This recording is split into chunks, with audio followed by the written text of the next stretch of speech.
I live inside my own world of make-believe.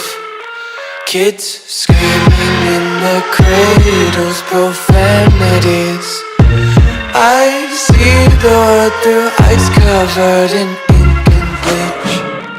Cross out the ones who heard my cry.